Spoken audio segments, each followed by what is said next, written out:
department. So please give a round for our moderators of tonight.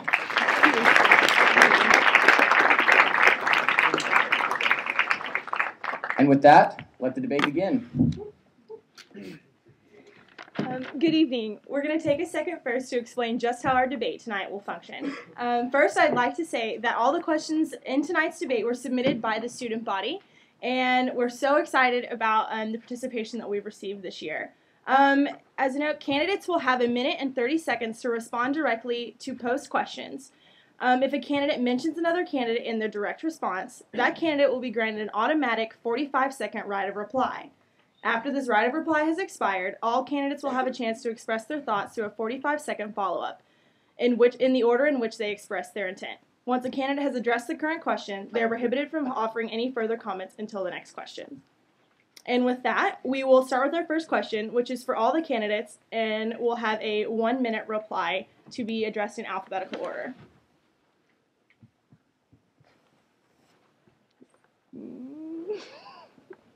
Well, all right, there we go. The current student body president promised during his campaign that he would not support an increase to tuition or student fees. Yet while in office, he actively supported an increase to the fees that students pay for library and computer resources. Do you believe that this change in policy is appropriate? And what assurances do we have as student voters that you will follow through on your campaign promises once in office? Candidate Barber, you may begin. Well, definitely, I think so. We have to understand that Texas A&M it's a mercurial. I shouldn't use that word. It's out of my vocabulary range. It's a mercurial institution, and it's always changing. And we have to realize that we face challenges on a day-to-day basis as student body president, as student government. So we have to be ready for whatever comes. In regard to my campaign promises, there's not too much there that I can waver on. Excellence, experience, and everyone are 3 things that we can all agree on a daily basis. And so as far as that goes, there will be no wavering for me on that. So going forward, we just have to remember that we face different challenges every day, and that we have to adapt and we have to work with the changes and what the situations we're given. I wish I knew what mercurial meant. I'll look it up in the dictionary for this. One thing that we strategically did as a campaign team when we were putting together our platform was to incorporate these ideas that we could guarantee students that we could accomplish. Our 3 pillars are to serve students, to serve SGA, and to serve Texas A&M. And the way that student fees and tuition play into all that, our promise is that we may not always make the popular decision, but we will make the right decision. We may not always be for cutting student fees. A lot of times, an increase in student fees or tuition needs to happen for us to continue to grow as a university. And so we realize that. We don't want to make any promises that we can't keep. So we do have 13 practical initiatives that we can accomplish in the upcoming year, and we do promise to accomplish. Well, here at Texas A&M, as we're continue to be on the rise and grow, it's important that we continue our commitment to academic excellence. And one way that can be accomplished is sometimes there need to be increases to academic student service fees. And if that is proven to be a last resort for these entities across campus, such as the IT fee or the library fee, then I don't think that it's a bad thing for us to increase that to maintain these resources for our students to succeed academically. The question was asked, do I think it's appropriate for Jeff to change his position from his campaign? I think that you need to stick to your campaign promises, but this is something that he probably didn't foresee coming up.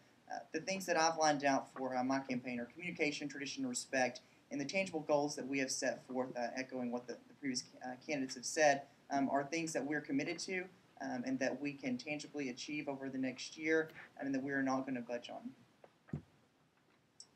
Well, howdy. Let me first off say thanks to the Election Commission. This is awesome. Thank you guys for coming out tonight. This is an incredible turnout. I know a thing or two about student fees. Actually, Jeff Pickering asked me to chair the committee, SGA Committee on Student Fees this year, and my committee, which was unanimously approved by the Student Senate, voted and authored a bill not to raise 1 student fee this year. That's not unprecedented, but it is very rare. I'm paying my way through school, and I understand the struggles that a lot of students have.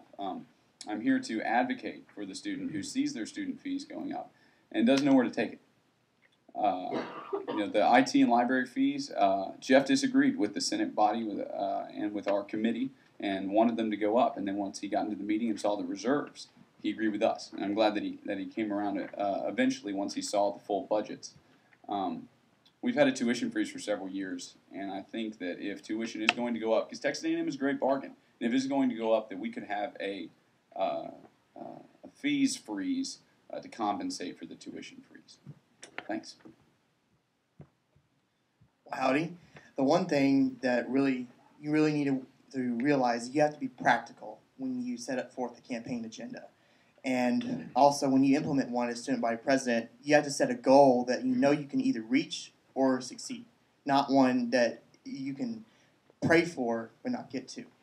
Another thing for tuition and fees, in my experience as student senate these past 2 years, the state budget committee, given the choice of doing what's right and what's not right by higher education, will take the latter choice every time. We can't help that. But what we can do is negotiate with the faculty based on mutual respect to keep our fees low and non-academic student fees. And we can also keep a firmer control over them as a student government. But however, it is unrealistic to think that we can control them all the time because we are a growing student body. Our needs are numerous, and I want to make sure that we have the best Aggie experience possible. Do I want to keep fees low? Yes, absolutely, because our education comes first, and so does the money coming out of our pockets. Yeah, I think that as we want Texas A&M to keep growing and being the top of the top in the nation and in the world, that Texas A&M has to make certain decisions, and sometimes increasing certain fees will lead to that, will lead to the advancements of Texas A&M. But there's also other ways that Texas A&M can go around those things. I believe that it's very important to make sure that the voice of the students are heard. The students' opinion is taken into account whenever fees are going up, but to make sure that there's also a transparency, a transparent dialogue, that if there is a fee that is going to go up, to make sure that we follow up on those and that we make sure that those fees and that money is being used in the right way. But I do believe that sometimes certain fees have to go up for the betterment and the advancement of Texas A&M. Thank you, candidates. Our next question is to candidate Hodges. Okay. All right.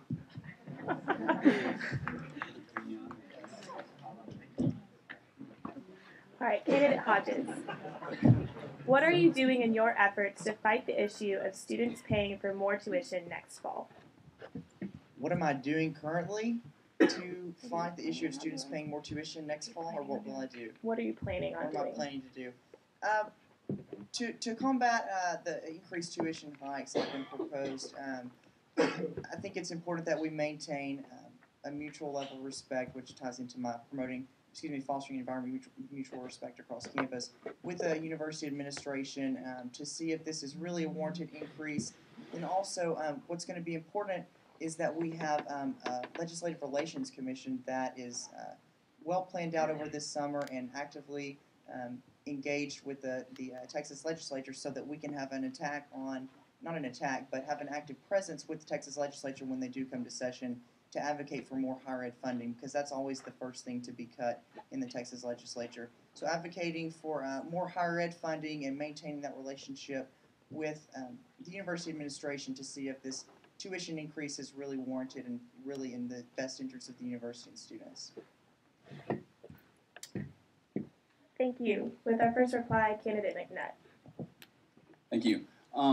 Let me just start out by saying that Texas A&M has been a tremendous bargain for about a decade and a half now. And even if things do go up by about 4%, we are still going to be well below the national average, of course, and well below most of our competitors, both in the state and abroad. What's most important, I think, beyond, we're talking about a 3.75 increase. But I think that since we have had a tuition freeze by the legislature for several years now, I think that the real place that we need to save money is in the fees, because oftentimes it is the first resort if we need funding for something, if a department feels like they need funding for a new program, what have you, that just put it on the student's bill. as opposed to looking at alternative methods like fundraising, sponsorships, grants, etc. So it needs to be a last resort, not a first resort. Thank you. Candidate Barber. I think what's important is we look at the state of higher education, not only in the state of Texas, which is where we concern ourselves, but in the country. And you see disproportional cuts in higher education, and you see that burden placed back on students. So obviously we have a commitment to being the best value in the state. So the key is here, how do we maintain our relationship and our presence with the state legislature in Austin? And we have to do that by maintaining a working relationship with our friends at TU. Even though we're leaving with them, thank you for that. Even though we're leaving them, they are a stone's throw away from the Capitol. And I think our relationship with the two flagship institutions in the state is absolutely critical. Thank you, Candidate Claybrook. Cool. Well, one thing that I'd like to point out before I answer this question is as a campaign, we have promised to build collaborative relationships with faculty and administration. There needs to be a mutual respect, like Sam talked about, between us and the administrators. And this increase in tuition right now was student approved, it's administration approved, and this money is going straight to faculty. And if we're to continue to grow as an institution as we move forward towards Vision 2020, we need to be able to attract and to retain the best faculty in the entire world. And so for that reason, I think that this is a good increase in tuition. However, I do want to promise that in the future, when it comes to tuition increases, we cannot accommodate luxuries, and these have to be completely necessary for us to approve a raise in tuition. Thank you, Candidate Claybrook. Our next question will be for Candidate Claybrook. You mentioned that you want to establish a Big 12 on the Hill program for the SEC. Are you aware that a program like this is already in the works, and how do you intend to implement this plan? If it's already in the works, then excellent. I would love to play whatever role that I possibly can in continuing to push this through. One thing that we did point out in our legislative agenda is that this isn't something that we can accomplish on our own. And if there's other people who are interested in making this happen, then I would love to be a champion for them and assisting them to make this happen. But it is something that is necessary. And I believe that money sent towards higher education is an investment. And if we are to continue to grow as a nation, this investment is needed in higher education. We need to be able to train and to prepare our teens and young adults to be able to be effective in the upcoming generations to continue to grow as a country. Candidate Barber? Yeah, I think of note, my campaign manager, Bryce Bender, who's currently the VP of Legislative Relations, has been working on a project like this for a long time, and Jeff Pickering's administration has been proactive. So the question is, what can we do? Well, we're already in the planning stages. As soon as we are formally accepted as a member into the SEC, I believe the date's July 1, we can truly move forward with this plan. In the meantime, we have to ensure that Congressman Flores is on board with what we're doing, and that we continue to maintain a relationship with the Big 12 schools. Candidate Hodges? Yeah, this is already in the works with LR, and as a brethren of LR, as Bryce calls it, we are in the planning stages, and we've set the framework for the program for the next year, and contacted or been in contact with Bryce's counterparts at other SEC schools, and identified them to sort of get a feel and taste for the water, or testing the waters, to see what their feel is for that, and based on the responses from that, we're setting framework to move forward with SEC on the Hill or SEC in DC, whatever the program's going to be called. Okay. Thank you, candidates. Candidate McNutt, you've said that you want to send a lobbying team to Austin weekly. With the cost of education and the ever-increasing rhetoric of lowering student fees, how do you plan to finance this? Very good question. You know, before I answer that, let me just say that there are no shortage of ideas in this debate. And with over 100 student organizations represented in our campaign, we look forward to, after the election, everybody can get together, regardless of the outcome, and discuss different ways to improve campus. Specifically in regard to student fees, there's already funding in place for this, and also a trip down to Austin is not very expensive. And understand that being a political science major, you have no shortage of poli-sci majors who would love to jump at the chance to get to Austin and do